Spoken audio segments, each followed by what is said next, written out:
ज़कात ही क्यों दी जा रही है? बहन का हक तो बाप की जायदाद में था, क्या तूने वो दिया कि नहीं दिया? के पूरी जायदाद पे सांप बन के बैठ गया। जब बहन का घर टपकने लगा, तू रोजी रमजान का इंतजार करता रहा, रमजान आएगा तब बहन को ज़कात के तौर पे पैसा दूंगा, उससे बहन छत पटवाएगी। क्या होगा तेरी इस दौलत को देने से? कौन सी नेकी पड़ेगी? चमासा आज है, बहन के बच्चे आज छत में टपकती हुई बैठे हुए हैं, तू पैसा देगा रमजान में जाकर के, तेरे ऐसे पैसे का फायदा क्या है?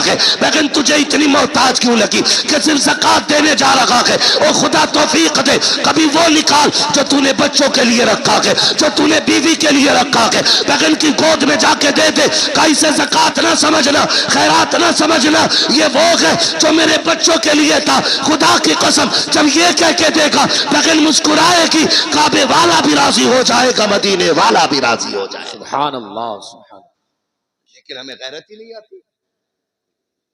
मौलाना फोन मत करियो अब दोबारा,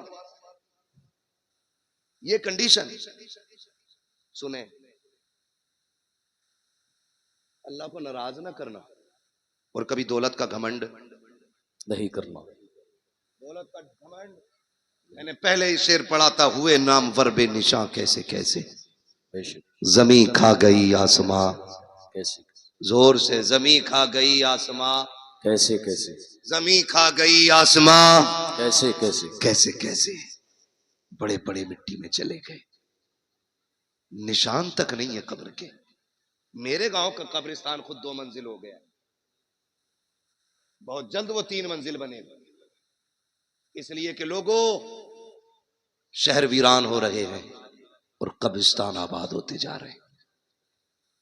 याद रखिएगा, अल्लाह को नाराज नहीं करना है।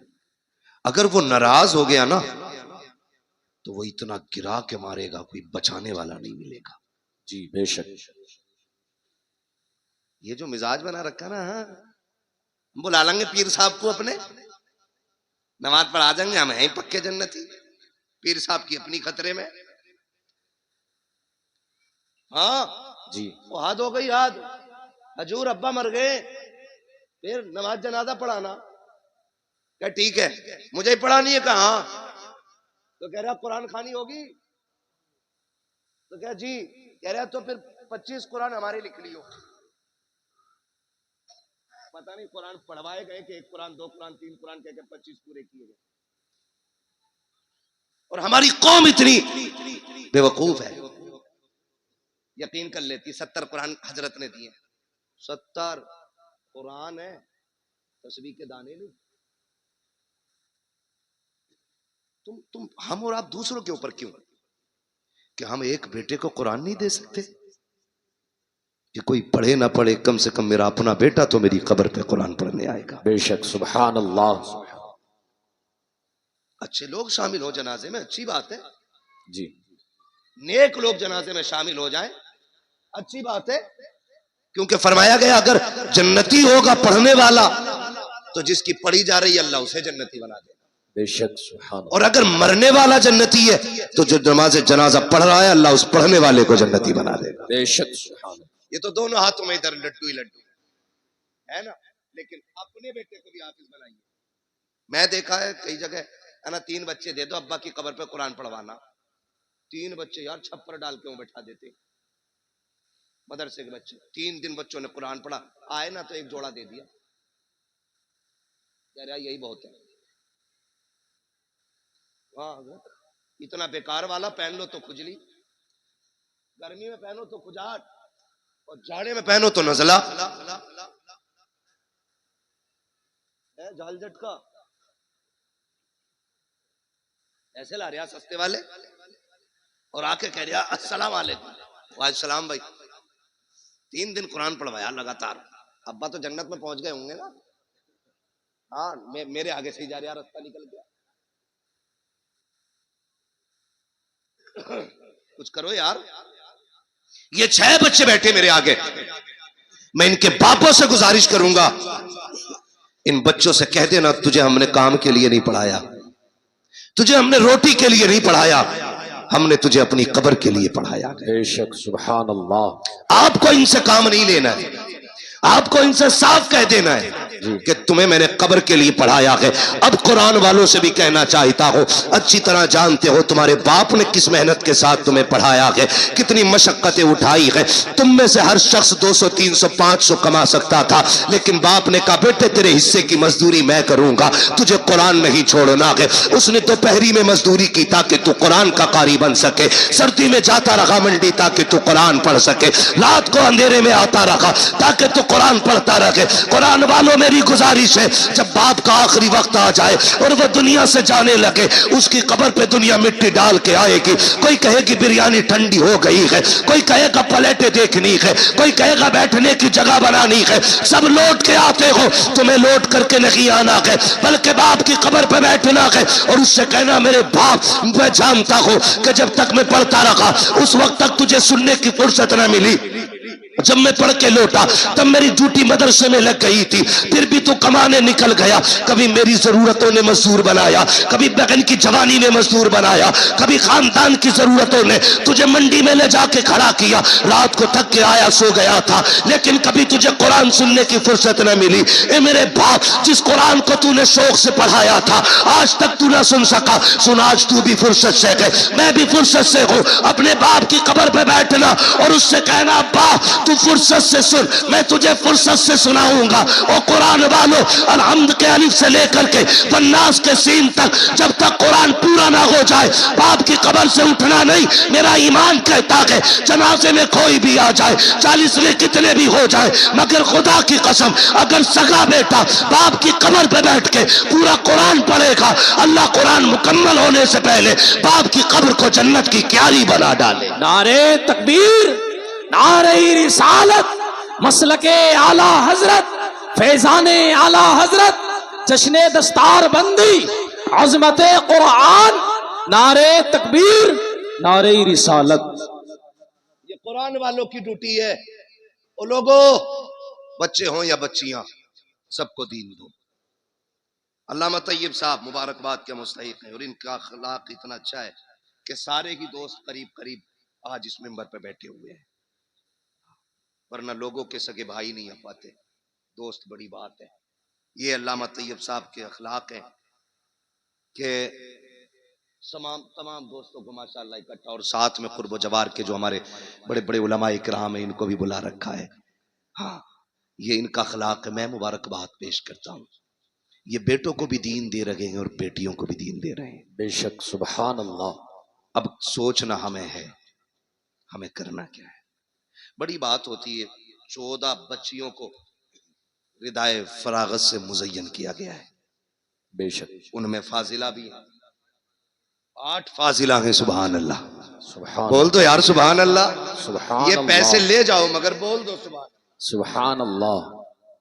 तो नहीं रहे मौलवी में बैठे बैठे पैसे आ रहे, हुजूर का सदका है। तेरे टुकड़ों पे पले गैर की ठोकर पे न डाल, झिड़कियां खाएं कहां छोड़ के सदका तेरा। बेशक, ठीक है ना, बोल सकते हैं ना। कितनी फाजिला बनी? 8 और 6 कारी। कारिया। कई बार ऐसा होता है ना, हाँ, एक होती है मुल्लानी, फिर उसके बाद होती है आलिमा, फिर आलिमा के ऊपर होती है फाजिला, यानी मुफ्ती से एक दर्जा नीचे। समझ गए, मुफ्तिया से एक दर्जा नीचे। और अल्लाह ने चाहा आप लोगों का प्यार रहा तो फिर आइंदा अल्लाह चाहेगा तो मुफ्तिया भी यहीं से फारिग होकर निकलेंगे। बेशक, सुभान अल्लाह। चाहते आप लोग ऐसा हो?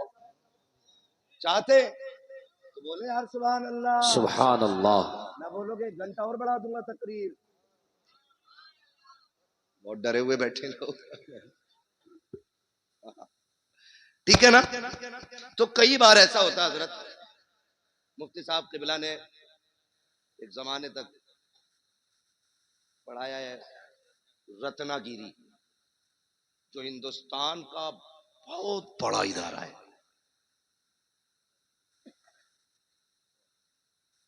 और कादरिया में भी पढ़ाया। मतलब अगर इनके कारनामे गिनाए जाएं तो बहुत है। पूरी तकरीर फिर इन्हीं पे करनी पड़ेगी। ठीक है, इन्हें देख के समझ लो। ठीक है, जो नहीं देखा उस पर तकरीर समझ लो।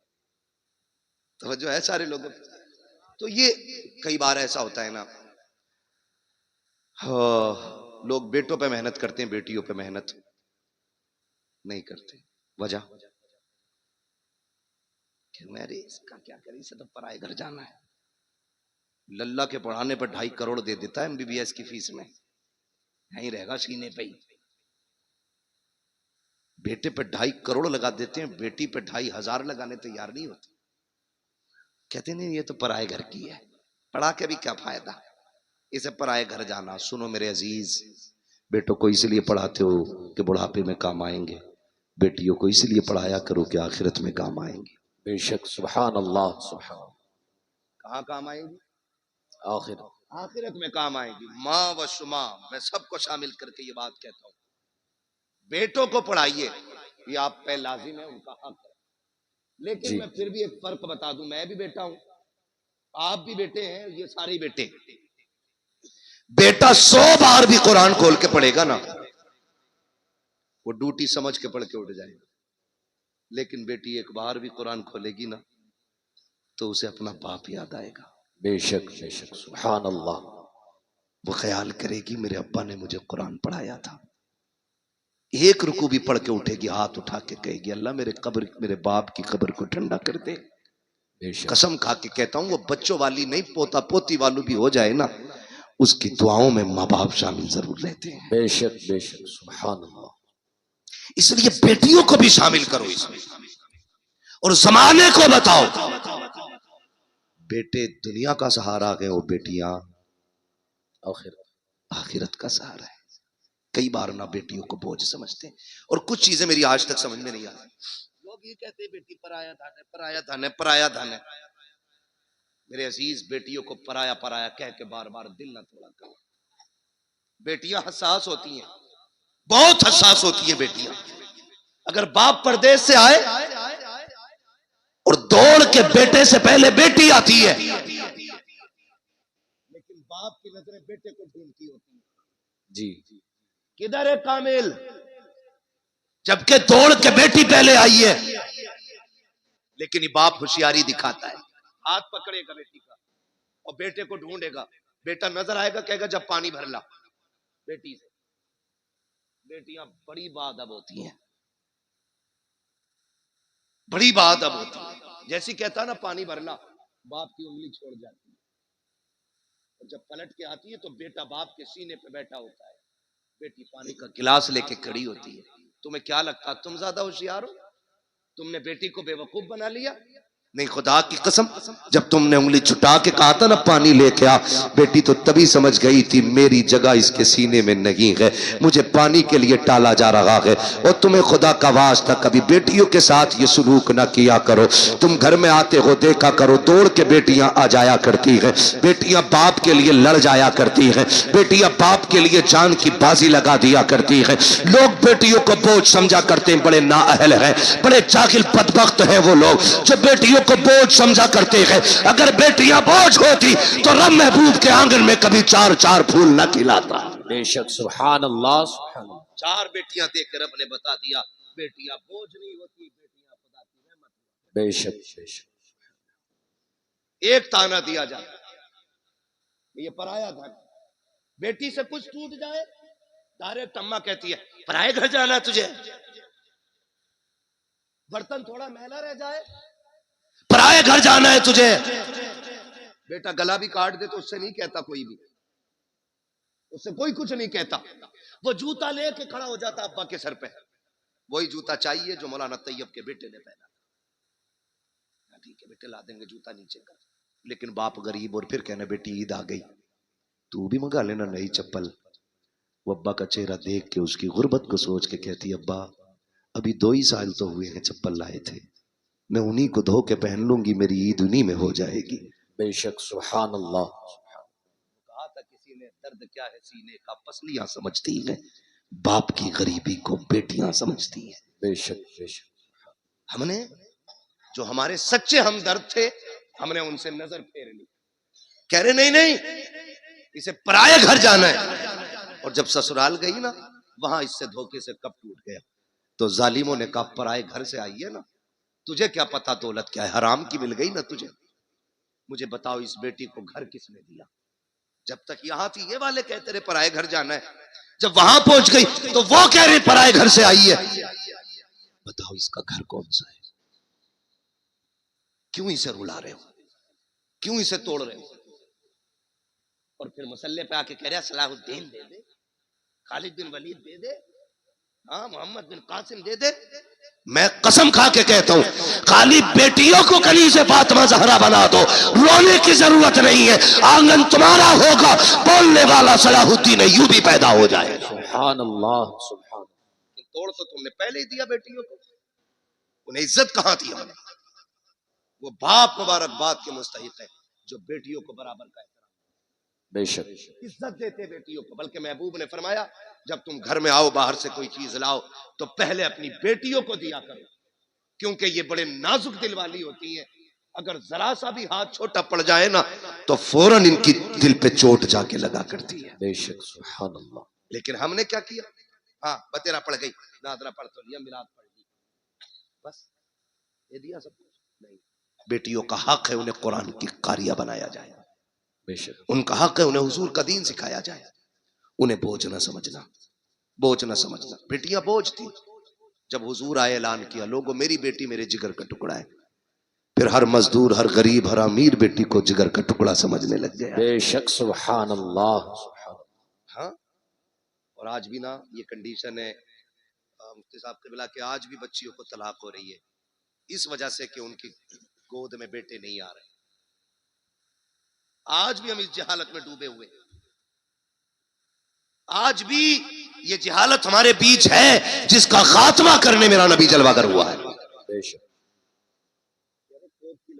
कोई कह रहा है नजर लगा हुई है, कोई कुछ कह रहा। सुने मेरे भाई, अल्लाह ने कुरान में ऐलान किया अल्लाह जिसे चाहता बेटी अता फरमाता है, जिसे चाहता बेटे अता फरमाता है, जिसे चाहता है दोनों दे देता और नहीं चाहता तो कुछ भी नहीं। बेशक बेशक। इस सब का मालिक कौन है? अल्लाह। बोले सारे जोर से। इससे ज्यादा चीख तो तब निकलेगी जब सांस नहीं आएगी। अरे पता नहीं कब ने किसने कब से अल्लाह का नाम न लिया हो। सारे मिलके बोल दे सब चीज का मालिक कौन है? अल्लाह। और जोर से कौन है? अल्लाह। और जोर से कौन है? अल्लाह। अल्लाह है। ठीक है ना? अब किसी की बेटी को जिम्मेदार न ठहराना। अल्लाह जो दे झोली फैला के ले। तुझे नहीं पता बेटे आते हैं तो रब फरमाता जा अपने लिए भी कमा, अपने माँ बाप के लिए भी कमा। और जब बेटी आती है कहता रब जा माँ बाप के लिए सलाम लेके जा और साथ मेरा पैगाम भी लेके जा। मालिक कौन सा पैगाम का? पहले सलाम कहना और फिर कहना परेशान ना होना, रब ने तुम्हारे रिस्क का भी जिम्मा ले लिया, आखिर तुम्हारे साथ मेरे रिस्क का भी जिम्मा ले लिया। बेशक सुभान अल्लाह। ठीक है ना जी? करेंगे इंशाल्लाह। इंशाल्लाह पढ़ाएंगे, बेटियां भी पढ़ाएंगे, इंशाल्लाह। कब्र का इंतजाम करेंगे अपनी। अच्छा जरूरी है कोई हमारे मरने के बाद हमारी कब्र पे सोने का ताज लगाएगा जाके? इनका बस चले तो तख्ते उठा के लाके सर्दियों में तापे उससे। क्या मिट्टी गिर गई तख्ते किस काम के रहेंगे? लाओ ताप लो। सही कह रहा हूं। आपसे मेरी गुजारिश है हम सब ऐसा काम कर जाएं कि कोई दुआ ना भी करे, हम कब्र में लेटे हों, रहमतों के झोंके कब्र में खिड़कियों के साथ आने जाने लग जाएं। बेशक। ये कैसे होगा? ये इदारा चल रहा है, ये इदारा चल रहा है, आप ये कुरान वाले पढ़ रहे हैं। अल्लाह करे आपका पैसा इनकी तालीम में लगे जी, इनके असातिज़ा की तनख्वाह में लगे। 8 लोग पढ़ाने वाले हैं। सुभान अल्लाह, सुभान अल्लाह, बोल दो यार सुभान अल्लाह। सुभान अल्लाह। 8 लोग पढ़ाने वाले, इतने सारे पढ़ने वाले। आप अगर ये चाहते हैं कि मरने के बाद सवाब कब्र में आए तो कुरान वालों पे पैसा लगाइए। इन्होंने कुरान पढ़ा, ये हाफिज बने, आपने इनको 1 कप चाय पिलाई, कितनी? 2.5 लाख की आती है ना, बोला तो इस बारे में जा रही है तुमसे। 1 कप चाय पिला दी, मैदान कयामत नफसी नफसी का आलम, हिसाब किताब फाइनल, लाइनें सिर्फ 2 ही लगनी। कितनी? 2। बोले फिर चुप गए। कितनी लाइनें? 2। हाँ अब पे खड़ा कर लूंगा चुप वाले बंदे को, फिर उससे सुनूंगा मैं दुआए कुनूत। देखो कौन नहीं बोलता है। कितनी लाइनें, कितनी लाइनें लगनी, आप भी बोल सकते हैं कितनी। एक लाइन जन्नतियों की और एक लाइन जहन्नमियों। जन्नत वाली लाइन में खड़े होंगे ये कुरान वाले, जहन्नम वाली लाइन में आ गया हम जैसों का नंबर। फिर हम झांक झांक के देखेंगे कोई है बचाने वाला। जी हाफिज जी, हाँ पहचाना नहीं, अरे मुझे नहीं पहचान, जबकि उस मंजर से गुजर के आए, ये तो हाफिज जी है, माँ बच्चों को नहीं पहचानेगी, बहन भाई को नहीं, बाप बेटे को नहीं, माँ बेटी को नहीं, जो एक दूसरे के लिए जान देते थे, एक दूसरे को पहचानने से इनकार करेंगे। अगर तुझे नहीं पहचानेंगे तो क्या बड़ी बात हो जाएगी। पहचाना नहीं, कहा कौन हो, नहीं पता, का याद है खुशहालपुर में पढ़ने आए थे, तुम खड़े थे, मैंने आवाज दे के कहा था हाफिज जी आओ चाय पी ले, तुमने एक कप चाय पी थी, कहा हाँ याद आया, अरे आप है वो, कहा हाँ, कहा क्या बात है, काज फंस गया, कहा फिर, कहा तुम अच्छी लाइन में हो, हम जहन्नम की लाइन में, कहा क्या, बोले आज एक कप चाय का बदला दे दो, एक गिलास पानी का बदला दे दो, मैंने वुजू कराया था उसका बदला दे दो। राशन बंटता है यहाँ कभी कभी, जी बट वो बोल रहे जिन्हें मिल लिया, वो बोले जिन्हें नहीं मिल लिया, बंटता है, दो तीन को नहीं मिल रहा, बंटता है ना। हमने देखा था जब राशन की लाइन होती है ना, तो ऐसे लगे होते हैं, ये मेरा नंबर है, ये कोई दे कोई, जल्दी से मेरा तोल दो है, मुझे उस टॉपिक पे बात नहीं करनी है, ये कितना सही और कितना गलत, ये मेरा काम भी नहीं है, ना मेरी कुर्सी है तो ना मेरा कुर्सी, बस मैं आपको कुछ समझाना चाह रहा हूं। तो एक राशन की लाइन पे कोनी चल जाती है, वो तो जन्नत की लाइन होगी, ये बात कर रहा है उससे, जन्नती आगे वाले भाग के फटाक से जन्नत में, नहीं फिर न पकड़ लिए, लेकिन जहां ये खड़े होंगे वहां लाइन रुकी हुई है, पीछे वाले टेंशन में, चलो भाई या फिर से कोई हिसाब शुरू हो गया है, चलते क्यों नहीं, वो उधर शोर करेंगे, इधर रब फरमाएगा फरिश्तों पता करो ये जन्नतियों की लाइन कैसे रुक गई है, जबकि अल्लाह हर चीज को जानने वाला है, हर चीज का खालिक व मालिक है। फरिश्ते कहेंगे मालिक एक हाफिज कुरान है जो आगे नहीं जा रहा है, उसकी वजह से पूरी लाइन रुकी हुई है। रब फरमाएगा वो क्यों रुका हुआ है, का उसको